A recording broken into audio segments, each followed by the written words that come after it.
Okay, picture this. You finally decided to do the right, responsible thing.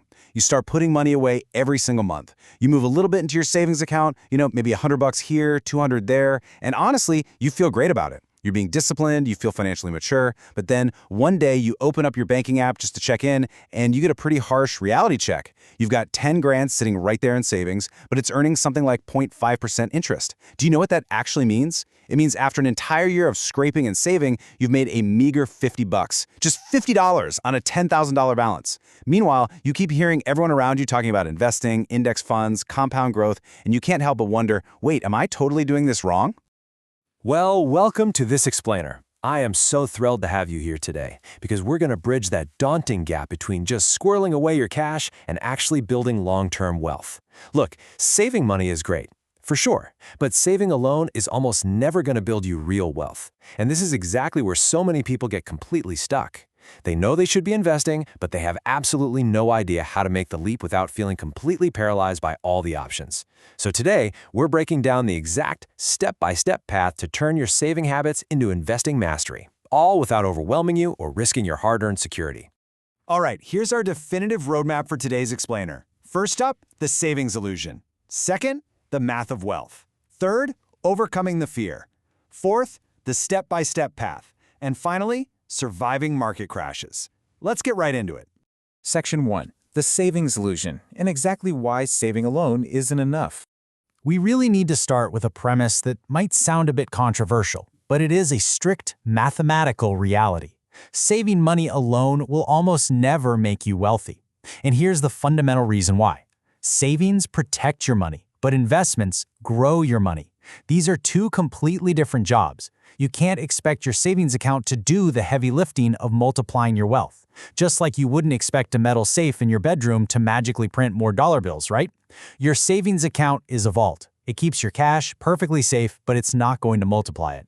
Section 2. The math of wealth and the phenomenal power of compounding. You see, there's this massive wealth gap being created every single day between those who merely save and those who actually invest. Let's just look at the math for a second to put this into perspective. Imagine you save $10,000 in a typical savings account earning, let's say, a slightly better 1% interest. After 1 year, you've got $10,100. Hey, not bad, your money's safe. But compare that with investing. Historically, the S&P 500 stock market index has returned about 10% per year on average over long stretches. If that same 10 grand earned 10% annually, after 1 year, you'd have $11,000. Now, I know what you're thinking. A $900 difference doesn't seem totally earth-shattering right away. But here's the piece most people fundamentally miss. The real magic is compounding over decades. After 20 years, your savings at 1% turns into about $12,200. But your investments at 10%? That blossoms into roughly $67,000. Identical starting amounts, completely different outcomes. It's literally just the magic of compounding doing its thing. The biggest wealth gap in society isn't usually between people who save and people who spend, it's between people who save and people who invest. Section 3. Overcoming the fear, where psychology matters way more than math. So if the math is so obvious, why do so many people never make this transition? Well, the hurdle isn't the math. We all know 67 grand is better than 12 grand. The real problem is psychology. Saving just feels incredibly safe, right? While the emotional roller coaster of investing feels incredibly risky. So how do we fix this? We do it by mentally separating our funds into two very distinct buckets, safety money and growth money. Your safety money stays put to kill your anxiety. It doesn't move. Your growth money, that's allowed to fluctuate because its entire job is to build your wealth over time. Once you make that vital mental separation, your financial anxiety just drops dramatically. Think about it with this analogy, which I absolutely love. Saving money is kind of like storing a handful of seeds in a glass jar on your shelf. Yeah, for sure, you're protecting them from the elements, but absolutely nothing is ever going to grow in there. Investing, on the other hand, is like taking those exact same seeds and planting them out in the dirt. At first, it looks messy. You don't see results right away. It rains, the wind blows, it looks chaotic. But over time, those seeds put down deep roots and grow into something far bigger and far stronger than what you started with. Section 4. The step-by-step path to actually bridge this gap. Okay, so how do we actually do this? We need an actionable, totally non-threatening framework to get you from the jar to the soil without freaking out.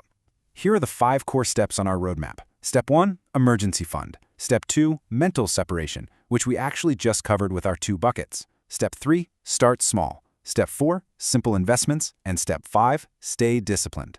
Let's break down exactly how you execute these remaining steps. Step 1 is your absolute bedrock.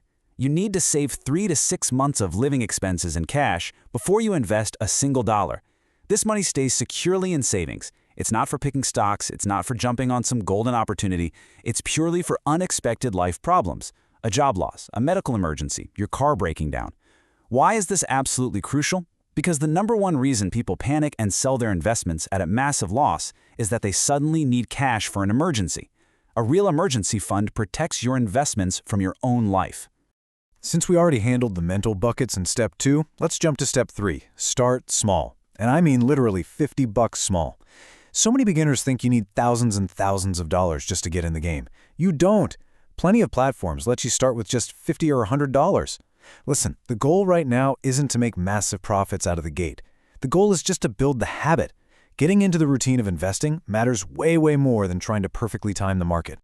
So, what the heck should you buy with that $50?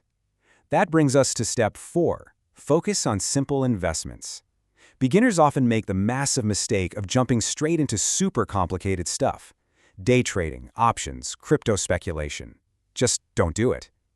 The simplest investments almost always outperform the complicated ones.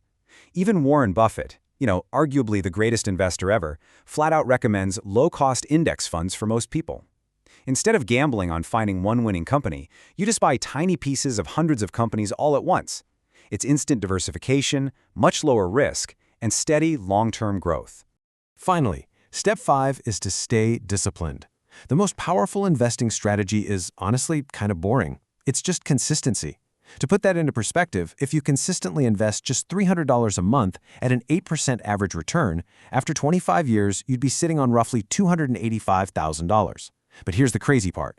Out of that whole pile, you only actually put in the principal, which is $90,000. That massive $195,000 remainder, that is purely from investment growth. That is the magic of compounding working relentlessly in your favor, but only if you stay disciplined.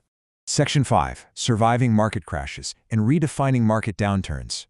Now, keeping that discipline, it isn't always easy. So we really need to preemptively attack the absolute biggest fear you probably have about making this transition. It's the elephant in the room. You're probably sitting there thinking, okay, this all sounds amazing, but what if I put my money in today and tomorrow the whole market crashes? Look, it's a completely valid fear, and we need to tackle that anxiety head-on right now. Market crashes are perfectly normal. They've happened dozens of times in history, and they are absolutely going to happen again. But here is the counterintuitive plot twist that changes the whole game. Long-term investors actually benefit from downturns. Wait, why? Because when markets drop, those consistent monthly contributions you're making, they simply buy more shares at lower prices. It's essentially a massive clearance sale on the stock market. Buying more shares when they're cheap often leads to significantly stronger returns when the market eventually recovers. This is exactly why experienced investors stay totally calm during all the market chaos. They aren't thinking in days or weeks, they are thinking in decades. So let's summarize the ultimate takeaway of this explainer. Saving money gives you stability. It gives you that emergency fund, it gives you deep peace of mind, and it keeps the lights on if things go wrong. But investing gives you freedom. And the earlier you understand the difference between those two jobs, and the earlier you combine both of them into your financial playbook, the incredibly more powerful your financial future is going to be. As we wrap up this explainer, I want to leave you with a quick question to really think about where you stand today. Are you currently stuck purely in the saving stage, or have you bravely taken that step and started investing? Take a good look at where your money is right now, review the steps we've laid out, and ask yourself, what is one small action you can take today to get your seeds out of that jar and into the soil? Thank you so much for exploring this with me, and I really hope this gives you the clarity to start building real, lasting wealth.